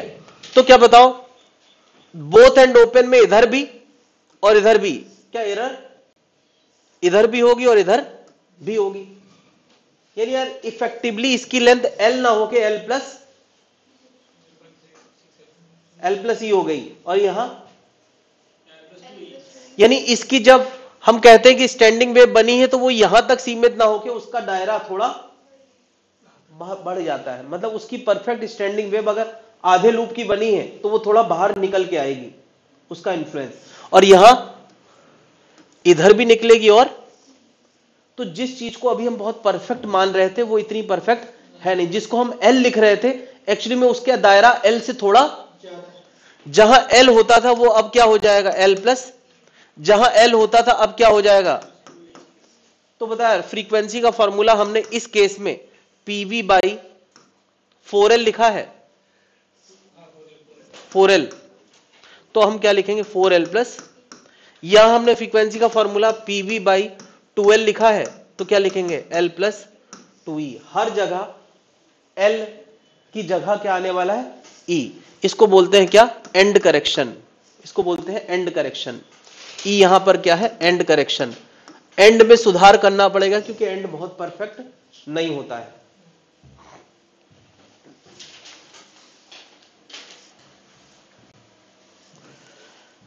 यानी जो फॉर्मूले अभी हमने पढ़े थे बहुत परफेक्ट मान के पढ़े थे, लेकिन एयर के केस में, एयर कॉलम के केस में इतना परफेक्शन नहीं होता है, इसलिए उस एरर को हमें शामिल करना पड़ता है।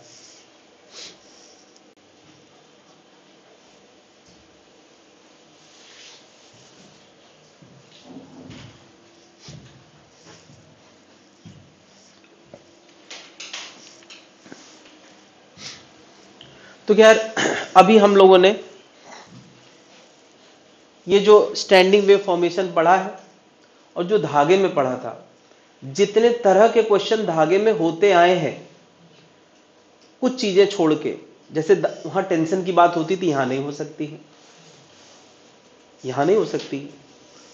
वहां मास पर यूनिट लेंथ की बात होती है धागे की, यहां नहीं हो सकती। डेंसिटी की बात हो सकती है भाई, वहां V का फॉर्मूला क्या होता था धागे में, धागे में V का फॉर्मूला होता था √T/μ। यहां पाइप के अंदर एयर पाइप के अंदर स्पीड का फॉर्मूला क्या होगा, √Γp/ρ या Γ/RT/m। इस बात का अंतर है। यानी इन सारे फॉर्मूले में जो V लिखा है वो ये था, धागे में जो V लिखा होता था वो क्या होता था, √T/μ। तो बस इसी बात का अंतर है, बाकी तो कुछ अंतर है ही नहीं। जैसे क्वेश्चन वहां एग्जिस्ट करते थे वैसे क्वेश्चन यहां एग्जिस्ट है। इसीलिए मैंने वो पीडीएफ दिया है, वो वहां भी काम आएगा और यहां भी काम आएगा। उसके क्वेश्चन कर ले, वो धागे पे बेस्ड है, और यहां वाले क्वेश्चन पाइप पे बेस्ड है। वो कर लोगे तो ये वाले भी आसान हो जाएंगे। बात क्लियर है? इस फॉर्मूले पे कुछ नई बातें जो है वो है ये resonance tube experiment. Resonance tube experiment पता नहीं इस बार मेंशन किया है कि नहीं मेंशन किया हो चाहे ना किया हो, हाँ शायद किया है। वो हमेशा करते हैं क्योंकि स्टैंडिंग वेव पढ़ा है तो इस पे क्वेश्चन, ये एक्सपेरिमेंट क्या है देखो, ऐसा ना स्टैंडिंग वेव किया है तो इस पे क्वेश्चन आ ही सकता है, दिया हो चाहे ना दिया हो। ये एक ट्यूब है, इसमें पानी का लेवल और उसी से कनेक्टेड एक टैंक है, उसमें पानी का लेवल। ऑब्वियसली यार पानी हमेशा सेम लेवल पे होता है, दो कनेक्टिंग वेसल में पानी हमेशा टॉप लेवल सेम होगा। अगर हम इसका पानी डाउन करेंगे तो इसका पानी भी डाउन होगा। डाउन करने के लिए क्या है, एक पिंच कॉक लगा हुआ है, इसको पिंच कॉक बोलते हैं। ऐसे दबा के, कोई बात नहीं, स्टैंडिंग वेव है, इसको दबा के पानी का लेवल ऊपर या नीचे किया जा सकता है।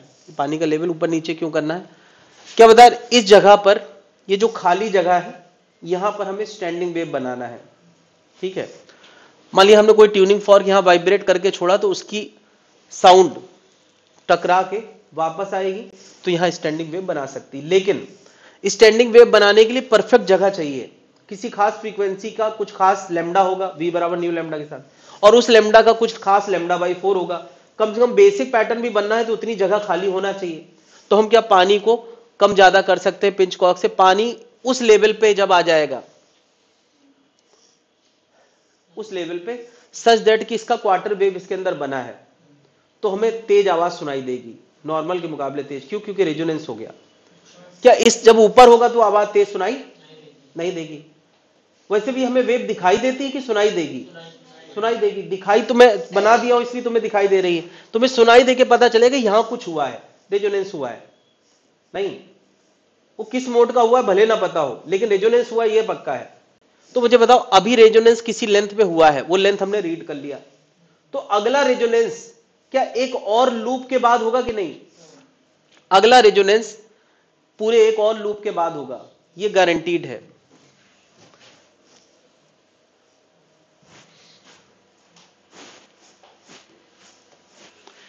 अगला रेजोनेंस यहां हुआ है एक और लूप के बाद। तेज आवाज सुनाई दी? तो देखो यार, पहली रीडिंग मान लिया L1 थी, L1 थी,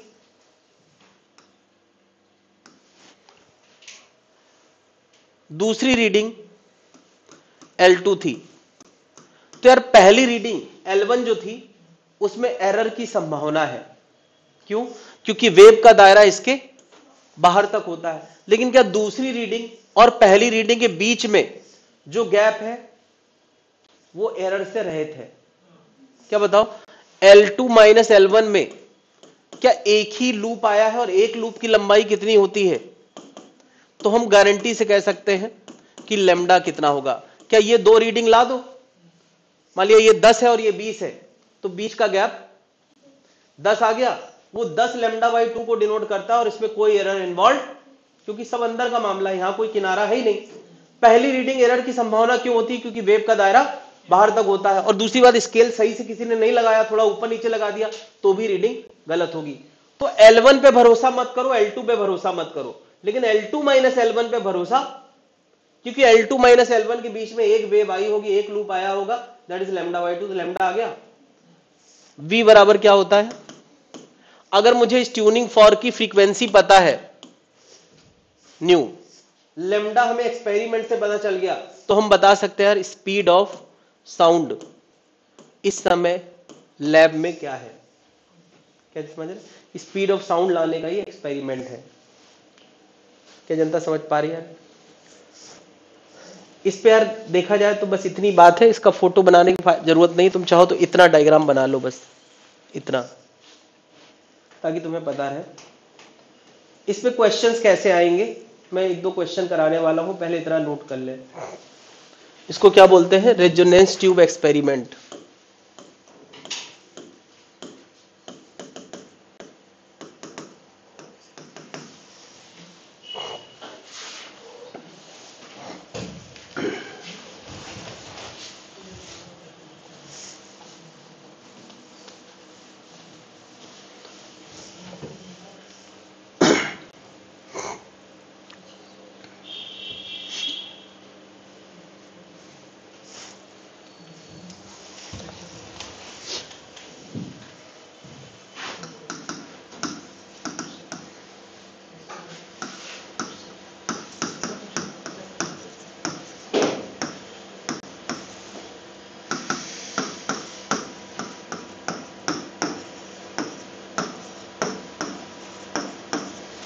ये दो चीजें पता करने के लिए हैं, वेवलेंथ पता चल जाएगा और दूसरा स्पीड ऑफ साउंड पता चल जाएगा।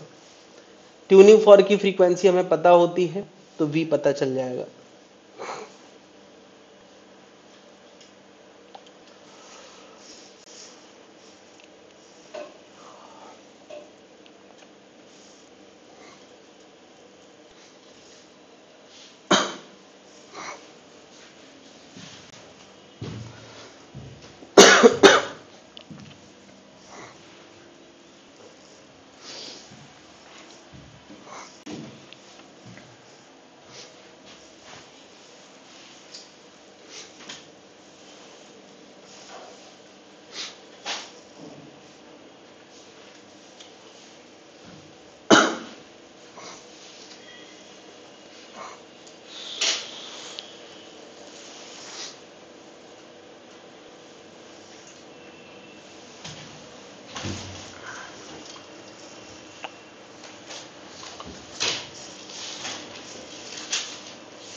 A tuning fork vibrating at frequency 800 Hz produce resonates in resonance column tube।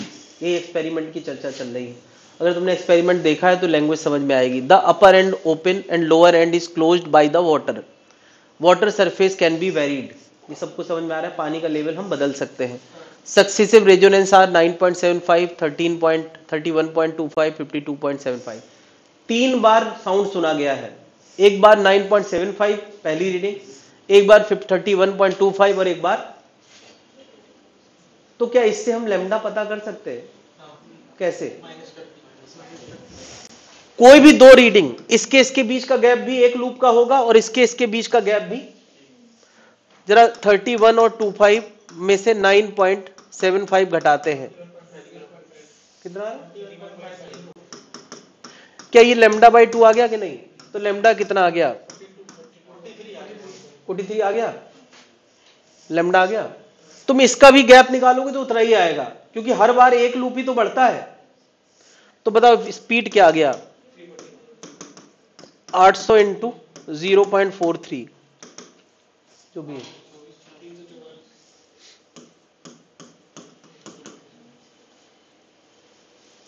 समझ गए?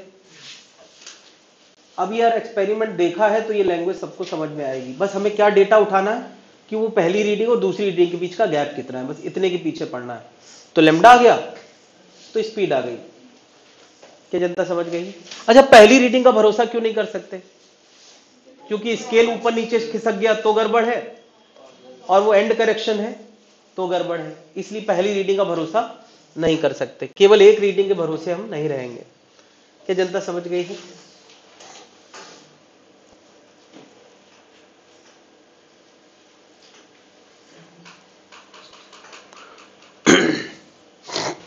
फर्स्ट रेजोनेंस 20 सेंटीमीटर में मिला है और सेकेंड रेजोनेंस 62 सेंटीमीटर में मिला है।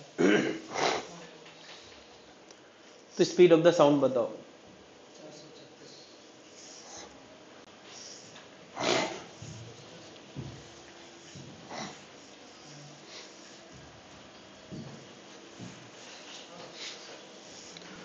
Speed of the sound v बराबर होता है न्यू लेमडा, फ्रीक्वेंसी है 400, लेमडा हमको चाहिए। लेमडा बाई 2 किसके बराबर होता है? दो रीडिंग का गैप। कितना आ गया? 84 सेंटीमीटर में है भाई, तो ये कितना आ गया?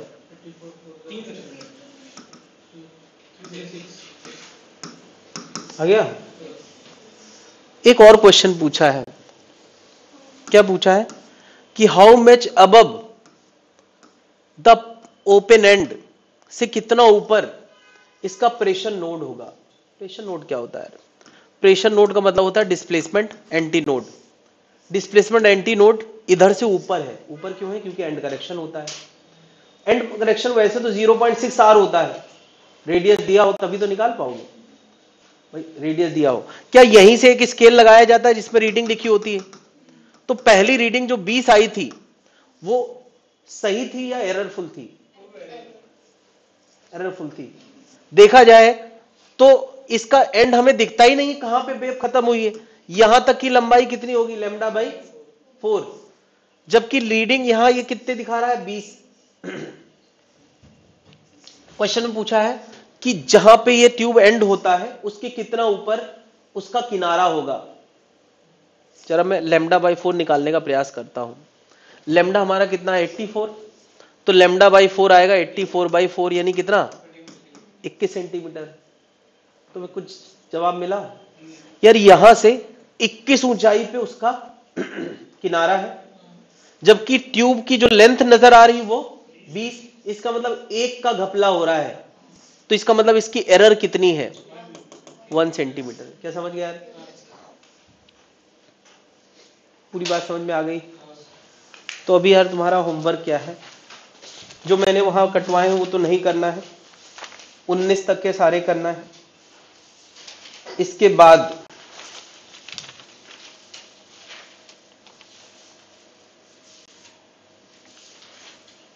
बत्तीस कर सकते हैं, मुझे लगता है 40 तक सारे कर सकते हैं, 32 से 40।